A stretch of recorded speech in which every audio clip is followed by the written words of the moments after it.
Good evening, everyone. I am thrilled you're with us tonight. We have quite a show in store for you. And we have two wonderful ladies that are very accomplished in directing and producing. We're going to be talking about their latest film and also the documentary that'll be following along with it and a gala event. But there's so much more you're going to learn tonight. You're going to learn about the signs and what to look for in sex trafficking. You're going to look for signs of predators that are watching our children.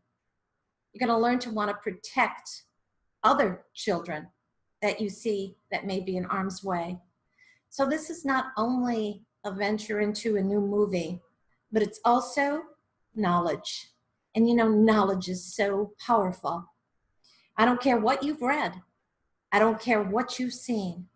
These are real statistics. These are real stories. So get ready to go mad deep and don't go anywhere.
And we're back. Thanks everyone for joining us today. We've got Odette and Catherine. Thank you so much, ladies, for being with us on Mad Deep. It's nice to meet you and see you as well. I'm really excited to be here. You know, you ladies have quite a story. It's like, I'm not quite sure where I want to start, but I think the easiest way is to get to know you two a little bit better. So tell our audience just a little bit about your background. I'm originally from Toronto. And it's like grew up in Toronto and started out in theater as a director and stage manager. When theater ran out in Toronto, I was like, okay, because people were trucking in the shows. I said, okay, well, what can I do that is the equivalent to that? they were like, okay, film, what's my film equivalent? Oh, ADing. So I had, for a number of years prior, went to independent film, as well as also I had done wardrobe, had done other craft services, other things that were in the industry. And I was like, well, what they do to get into there? They're like, oh, well, you have to join the Directors Guild. I'm like, how do you join the Directors Guild? They're like, oh, you need 3 letters. I'm like, is that all? Okay. So I phoned up 3 different people. I said, I know you don't know me. And within 5 phone calls, I got my 3 letters for my permittee and all of that put together. Over the years, have AD'd on a number of series, as well as also movies. It's like, I'm sure that you've heard of some of them, My Big Fat Greek Wedding, Undercover Brother, Nikita? things like that. Yes, definitely. You've done Yeah. some wonderful things. I didn't realize that so much of what you've done in the past was actually produced then, I guess, in Canada. Yes. And then what happened is that SARS happened in 2003. So I'm like, okay, well, what do you do next when the ADing jobs are drying up? I'm like, well, you know what? I've always wanted to still go back to my directing years that I did in theater and stuff, to which I had written a script, had somebody turn around to say to me, what kind of effing idiot are you that you think that you can direct a film? It's like, first of all, I was dared to write the script. I did it in 1 week. Wow. And then they turned around and they were like, well, what kind of effing idiot are you that you want to do that kind of thing? And so I was like, well, what am I missing in terms of that? They're like, well, you haven't got your education. I'm like, oh, if that's all. Then I went back to school part-time, directed full-time, and got my Directors Guild credits and never looked back from that point. That's what you call real female determination, especially in those years when you didn't see so many women in the industry at your level. Yeah. Now, what about you, Catherine? Tell us a little bit about your history. Oh, well, actually, it's kind of similar, starting off from the bottom and working my way up. Started in theater as well, and when I was 9, and then I got into acting and directing. Was in about my 30s when I made a decision to be an assistant to an executive producer. And we started off with 3 really good projects with some really great attachments to them. But really, it was the blind leading the blind. He really had no idea what he was doing, and neither did I. So nothing got made. But it was a really good experience for me to kind of learn what was going on in the industry and to meet some people that were pretty high up there. So the next piece is that I actually started to try to create my own companies. And I started off with, a couple little pieces and worked my way into Hollywood to see if I could meet some of the big guns. Was also really good at networking. And that's been my forte for about 20 years. So I've been really into networking. So I did administrative assistance. I've done executive assistance. I've also worked in owning my own businesses as well, marketing and public relations.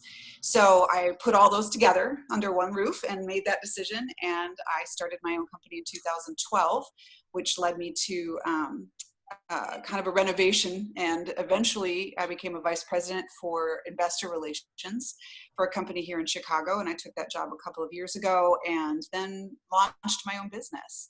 So yeah, it's been a lot of fun and got really exciting. And last year I was in LA for quite a while and going back and forth between Chicago and LA and working on film projects to help find funding. So that's how I got started. And it was really exciting because when Odette and I met, obviously putting our 2 talents and skills together, it's like both sides of the coin that we needed. Well, that's kind of my next question.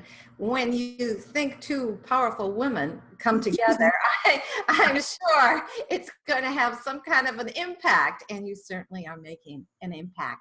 Tell us a little bit about how you got together and how that's kind of brought you full swing back into your careers of choice.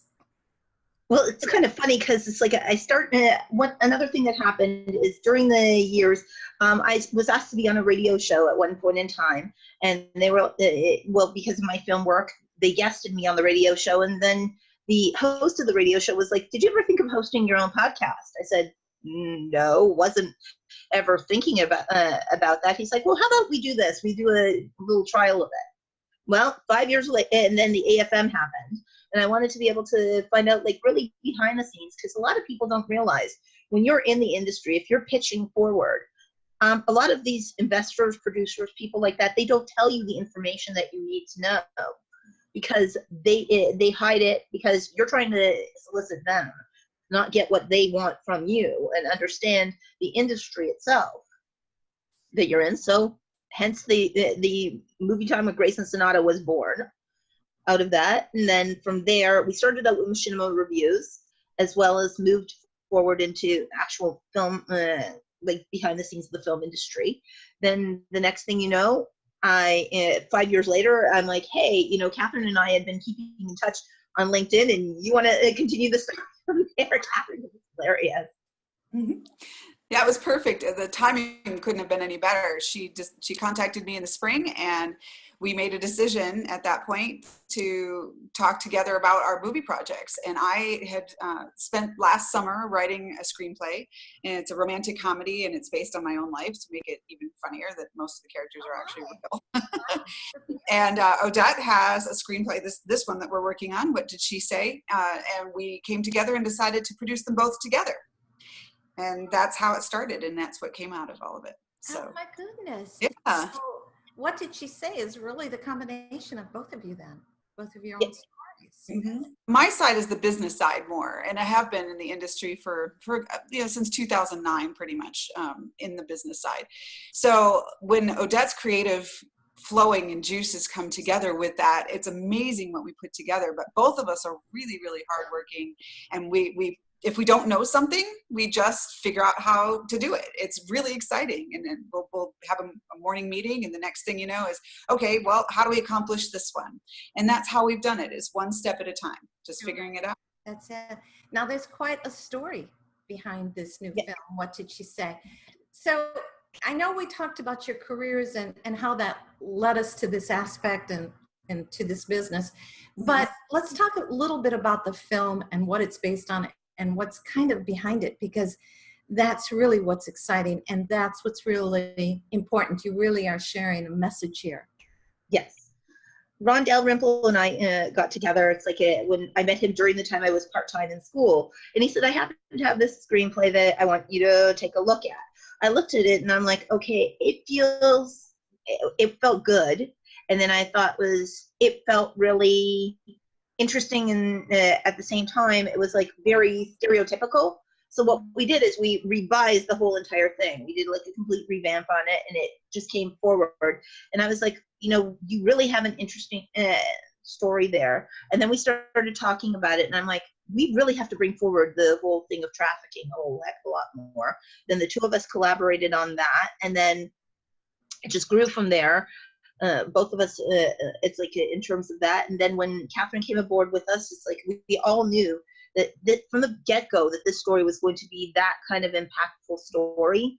We wanted it in a way that the audience has not seen it before, because the problem has always been the audience sees the movies dealing with human trafficking, and it feels so heavy-handed to them. It feels so one away, so one off, like, what can I do? Well, this is going to provide a way to be able to feel more accessible, be able to have that conversation, be able to have that talk in a strong, empowering way, empowering for women, empowering for the men who are in this situation, the people who are there. There's finally going to be able to be a dialogue that goes on with this movie. Well, that's really quite something. What do you think, Catherine? When you got into this, did you have any hesitation whatsoever, thinking you were dealing in really slavery, sex trafficking? Well, it's interesting that you say that, because one of the things that Odette and I have discussed with a lot of people, and it's most people's first reaction, is that it's considered a crime comedy. Well, it's not really a comedy per se, it's more of a dark comedy. Now, I know there's movies out there that are very similar in that, like, for instance, Inglourious Bastards. It's a hilarious movie, but it is about a really heavy subject. And so that's kind of the reason why we think this is going to be so successful and get our message out to as many people as possible. Because Odette and I both know in the industry, we have an analysis of what the biggest sellers are, what brings people to a movie, what actually gets them into the theater to watch it. Well, it's having some kind of comic relief, so you're not completely covering yourself in that heavy subject all the time. It's also having a lot of action, a lot of intense emotions, moving things back and forth, and has some romantic comedy elements to it as well. Yeah. So we've kind of created a film that's not just of one genre, and that is what's successful. And that's why we think a lot of people will come to see this, and it will actually deal with human trafficking in a way that they can actually see it without being completely overwhelmed and hit over the head. And I think that you see a lot of these films more towards documentaries, where they feel that they want to get more into the statistics rather than the story. And I think in what you're trying to portray, I think you maybe even said it, but you're a little bit like a Pretty Woman show. And we haven't seen a sequel or anything to that film since it was made, at least not to my knowledge. Very much so. We call it Pretty Woman meets Taken, because it does have the action. It does have some of the deep drama that actually happens in the industry, and trying to get, Matthew, the main character, is helping this young lady, Vesna, get away from her captors. And it's very powerful, and that's a very powerful message to get across. But it's interesting, this came up in conversation when we talked to some of our nonprofit partners, is that they really, it's not Matthew rescuing her as much as she's rescuing herself, and he's giving her the opportunity to help. And it's really great to see the combination. Very much like Pretty Woman, you are also looking at Vesna as a real person. Right. And that makes a difference. And I think also that Hollywood is more acceptable to something like this. And that's very important, because if you can't get the film past Hollywood, you can't get it out there in the other countries to get the distribution. It's very difficult. It is. And when at first people sit there and said the words crime comedy, like when we approached the coalitions, because we wanted to not just be a film, we wanted to be always a film with a cause. Catherine and I had talked about this from the beginning. It's like, it is a film with a cause. It is not just a film.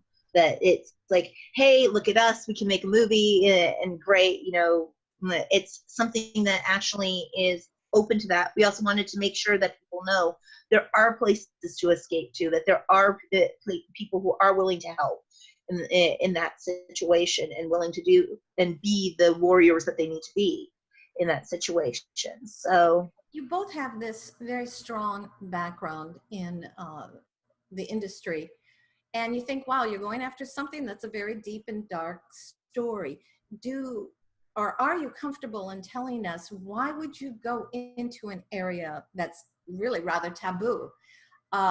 Did you have experience in this area, or friends, or someone that laid this upon your heart to want to go into this?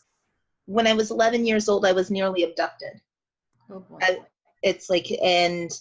I was one of the lucky ones who actually escaped from that.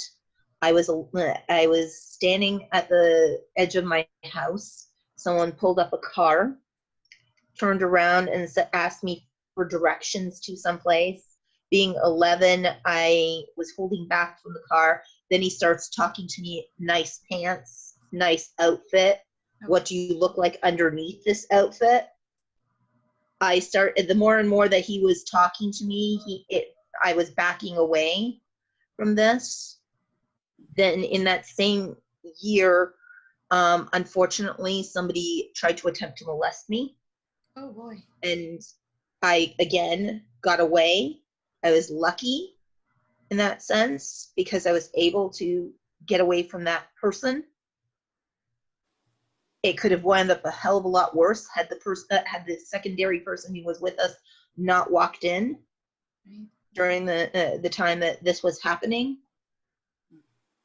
And from there, it was one of those, I just knew that, I was one of the lucky ones to escape. Who knows what would have happened, again, going through the life's careers of having 3 times your life being threatened. You realize that, okay, if I got lucky enough to be away from that, I need to be able to help out others, to be able to be just as lucky. And that is one of the most important points that Odette brings up, is that the age range of people in the United States that are abducted is around 11.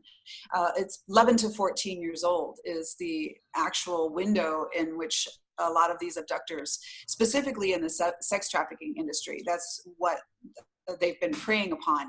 And it's because of their inability to actually make a decision, usually if they're not taught properly, or if they don't have the parental support, or they don't have any background to understand. That's a lot of times how they get trapped. One of the things, the same thing with me, I had experiences in my life more on the other side. I've had to deal with and watch a lot of people in the industry dealing with labor trafficking. I've always had a really good head on my shoulders, and I was lucky to go to a school where I was very highly educated. I have several degrees, and I went back to school several times. I actually finished my last degrees in 2015, and I'm working on a master's right now. So I got into medicine when I was really young, and that you have to have some kind of common sense in order to go and do a lot of the traveling and work that I've been doing overseas and such. So what I decided to do was try to get into more of nonprofits, and started learning about things because of my own experience. I got into volunteering for domestic violence clinics when I was in college in the early 2000s. And then I actually kind of evolved in that, and I've been on the boards of several nonprofits as well.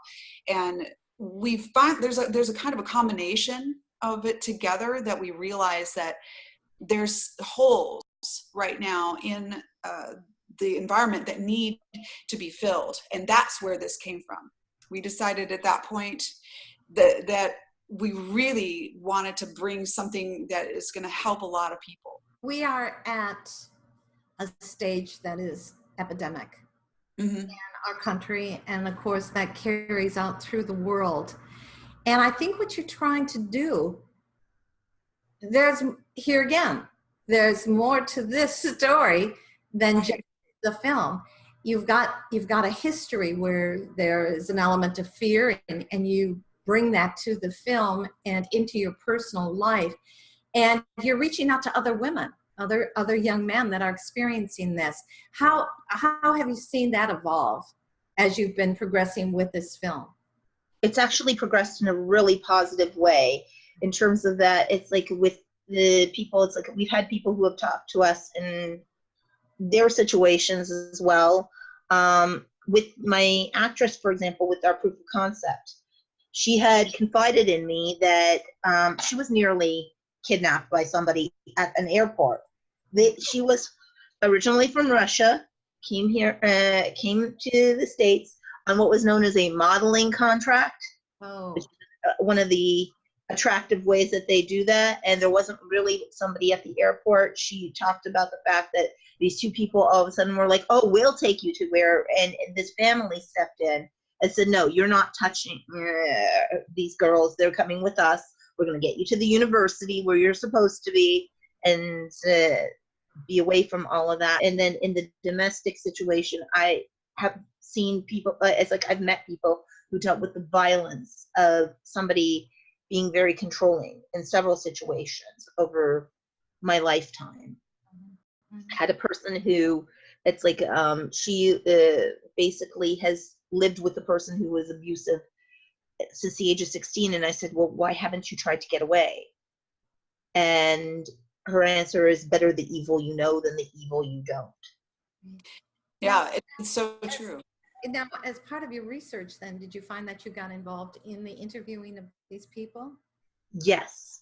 I actually served on a panel on the Central Missouri Coalition for Stop Human Trafficking, which we saw this great movie by Polaris Project, which was called Not My Life, and talking about sex trafficking and slavery throughout the world. And they went continent by continent talking about this. And the stories that they were talking about in this, I was like, a couple of them, that could have been us. It is the worst manifestation of what people can do to other people.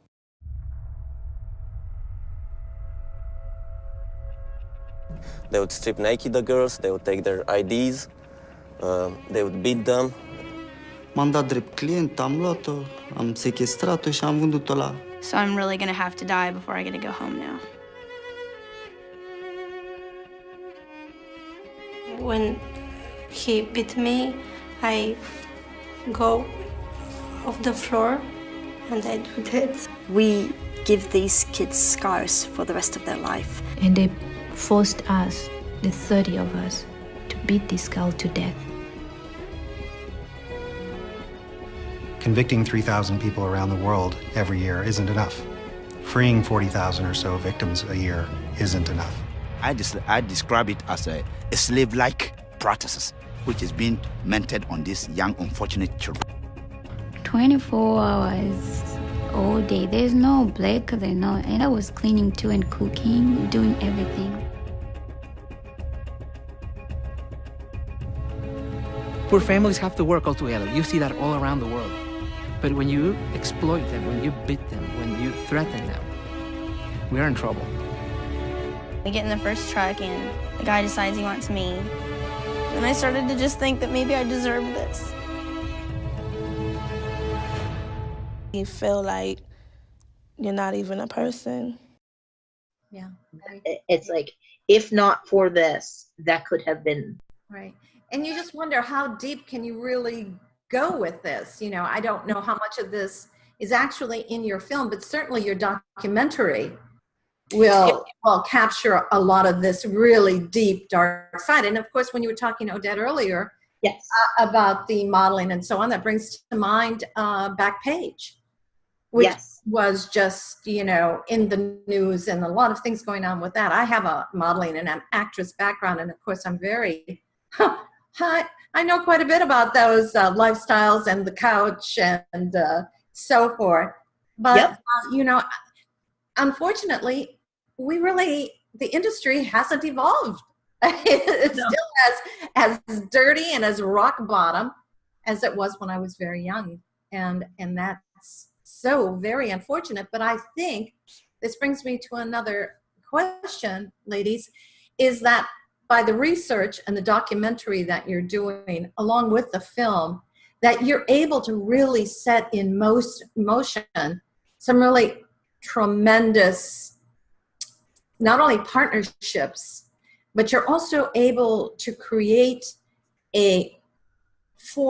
almost a format for cities and states to work off of, where you can get help for these young girls, these young men, and get their lives back on track. And I think as a society, we have missed that. We figured, oh, well, they're older now, and if they live through it, they'll be a better person. And that's not really the case at all.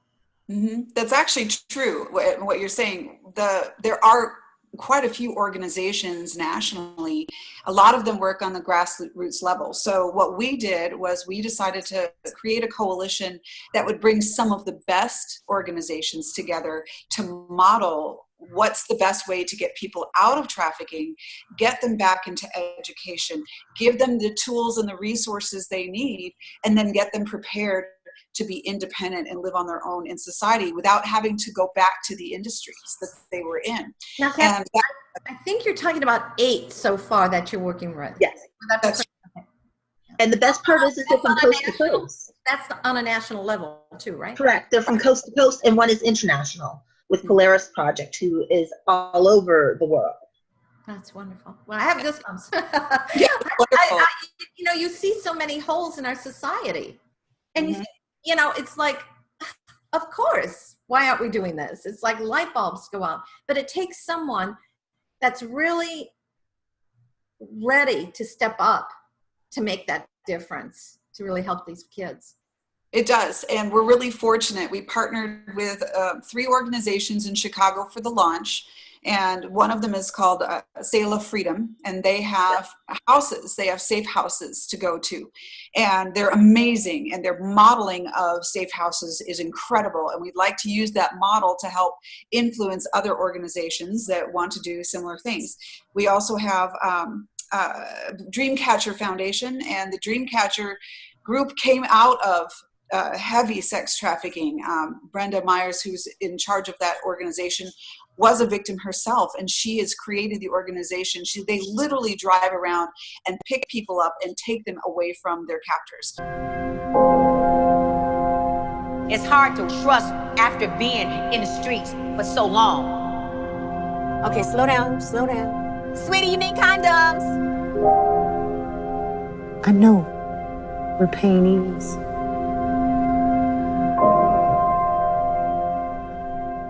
I used to be right out here too. Brenda was a survivor. This is one of the most dangerous spots. That's why I hardly ever come out here. It was so much control. It was horrible. Most abusers start out real sweet, and once they start, it's almost impossible to stop. I'm here to tell each and every one of you today, it is not your fault. Look at my eyes, it's gonna be okay. You didn't know there was somebody that could reach out and hold your hand till you could learn how to walk. What we need is the information to learn how to fight human trafficking. And that's what we do. If you know somebody got your back, you'll make it. You were so courageous. You deserve to be happy.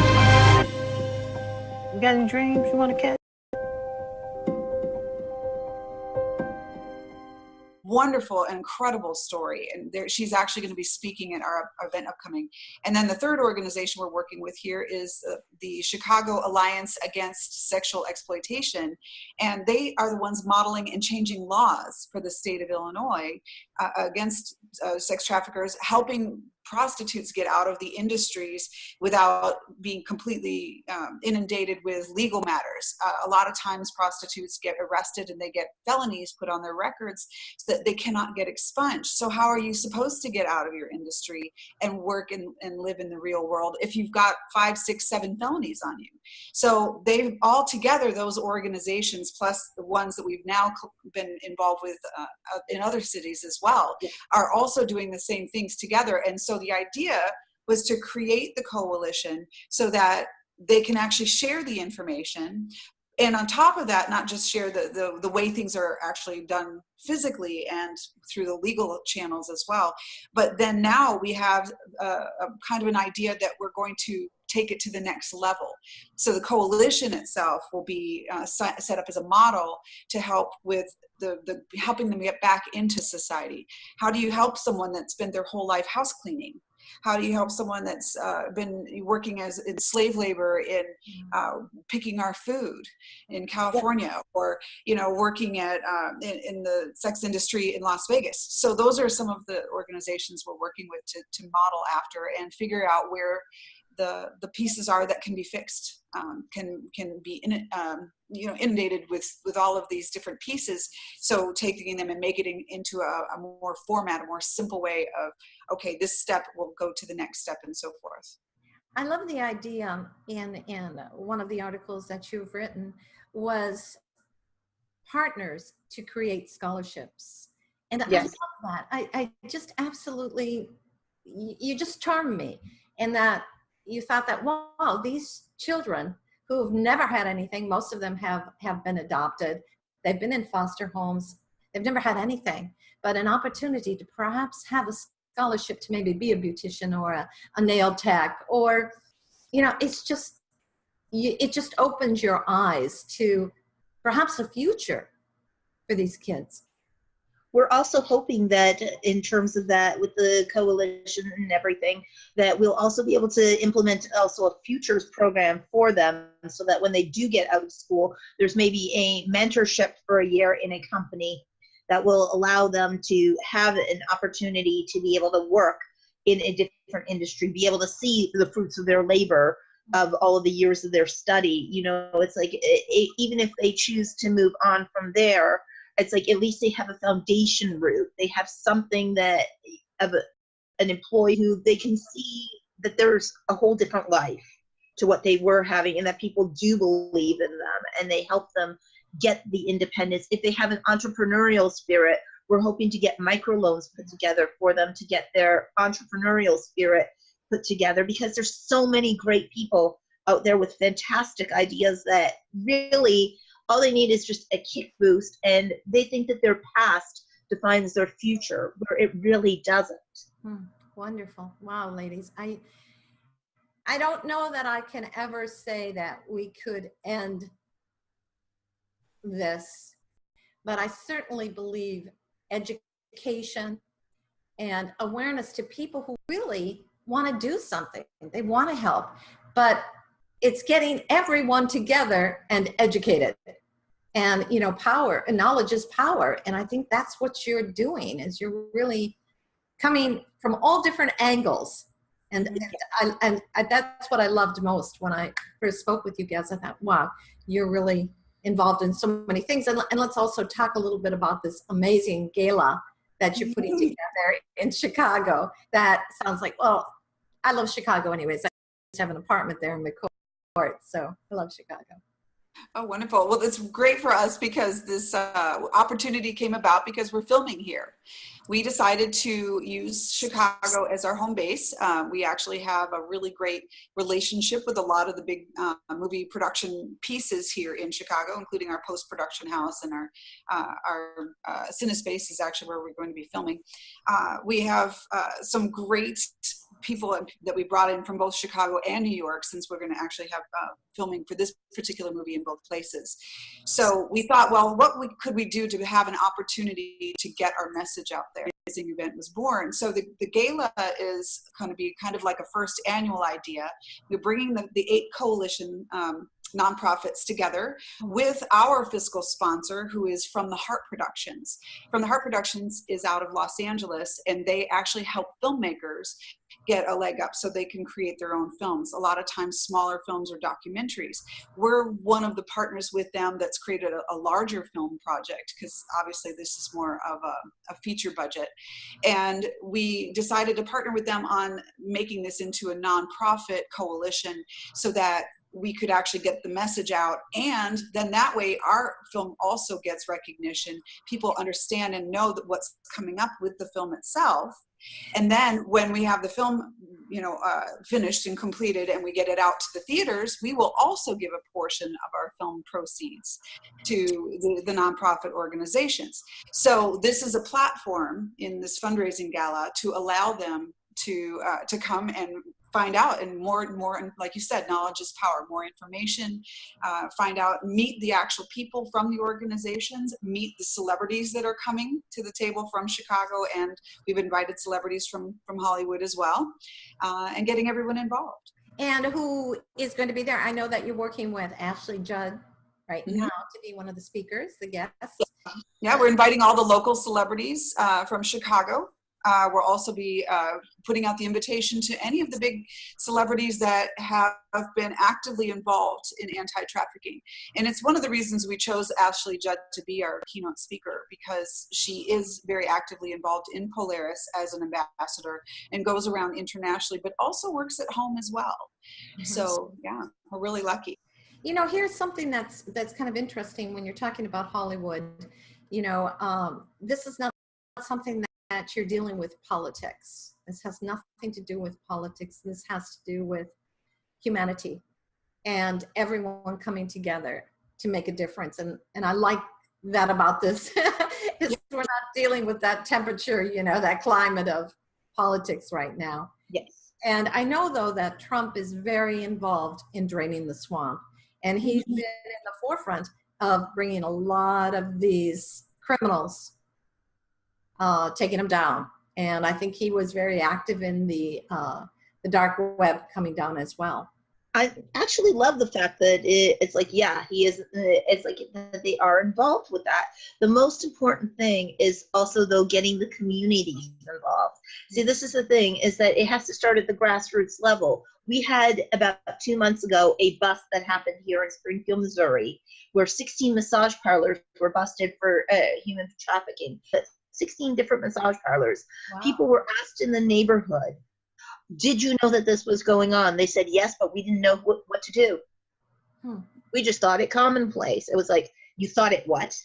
Josh Hawley, I hope that you get those people really well, are prosecuting the attorney here. Chances are you've been a witness to a crime. It's the epidemic of human trafficking, and it happens all over Missouri. I'm Josh Hawley. As Attorney General, I'm going to do everything in my power to stop it. We're going to train Missourians in all kinds of professions to recognize human trafficking so they can report it and we can prosecute it.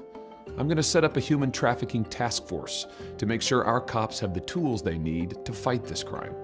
And I'm going to use Missouri's consumer protection statutes to put traffickers behind bars. It's a brand new strategy.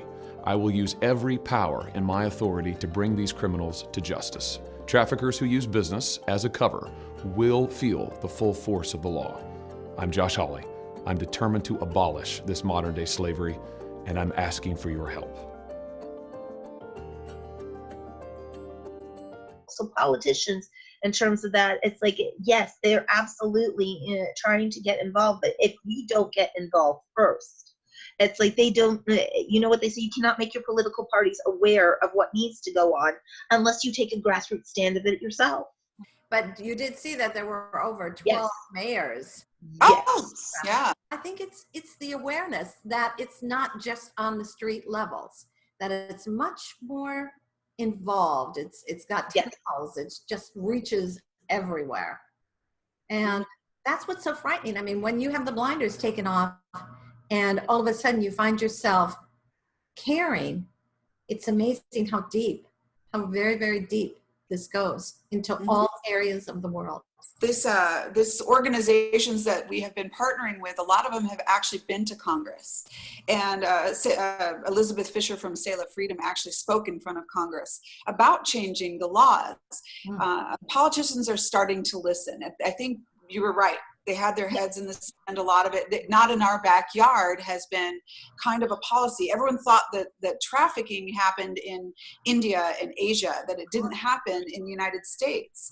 But then at the same time, a lot of nationals in the US that are from another country originally, they actually hire their employees to come live in their house from their original country, and then they're stuck in servitude, in some kind of servitude situation. And so a lot of these come from Africa and from Thailand. So it is in our backyard. It's literally in our neighborhoods.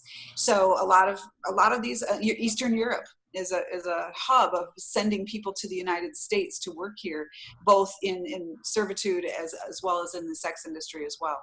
And we're really seeing this as a, like you said, systemic. It crosses party lines. It's about humanity, and it's for everybody to get involved now. And we need to recognize when it is in our backyard. And one of the things that we have said in many a time, you want to know how you get it out of the political field and how you get it out of the Hollywood field and everything? Name the names. Stop it being so shy about it. Name who they are. If they're out there, then they cannot hold power over you. Mm-hmm.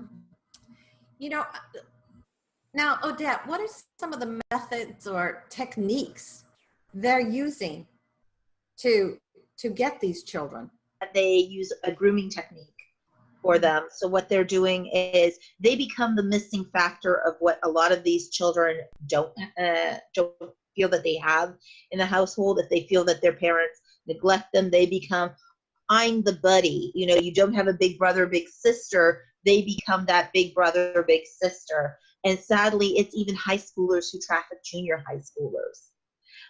I'll be your buddy. I'll be your friend, your mentor person. They will become the person that you feel that you are missing in your world because there's not enough communication with them. And in older years, it's the people who have been through abuse